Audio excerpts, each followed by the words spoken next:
আমার উইন্টারের লাস্টের দিকে প্রত্যেক বছর খুবই বাজে ধরনের কাশি হয়, অ্যাজমার জন্য আমার এটা হয়, যেটা আমার ৪-৫ মাস থাকে, কাশতে কাশতে কাশতে কাশতে। তোমার আমার কয়েকটা সিমিলার সমস্যা আছে। তো ওই কাশিটার জন্য একবার এটা আমি কোনোভাবে হয়তো ছুটি নিয়ে হোক বা কোনোভাবে নিউজের মাঝখানে কেসে টেসে হোক, কোনোভাবে এটা আমি কভার করি, কিন্তু মাঝে একদিন আমি কোনোভাবে আমার কাশি আটকাইতে পারিনি। তো ওই টাইমটাতে কি হলো, মানে জাস্ট আমি নিউজ পড়ছি, উফ যাচ্ছে, আমি কাশি দিচ্ছি। আহা, তো প্রোডিউসার ভাইয়া তখন আমার মাইকটা অডিও ড্রপ করে দিল, শুধু ফুটেজ গেল।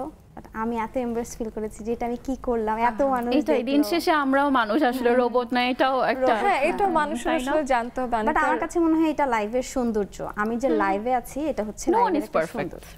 আমার ভুল হতে পারে, আমি কাশি দিতে পারি, এবং যে কোনো ব্লান্ডার হলে the way we come back, এটা আরেকটা আর্টের ব্যাপার। হাউ টু হ্যান্ডেল ইট, এটা অবশ্যই একটা আর্টের বিষয়। হ্যাঁ হ্যাঁ, একদমই। এন্ড সব দিনই যে খুব সুন্দর করে গ্রেসফুলি হ্যান্ডেল হবে তা না, মাঝে মাঝে মেসি হ্যান্ডেল হবে।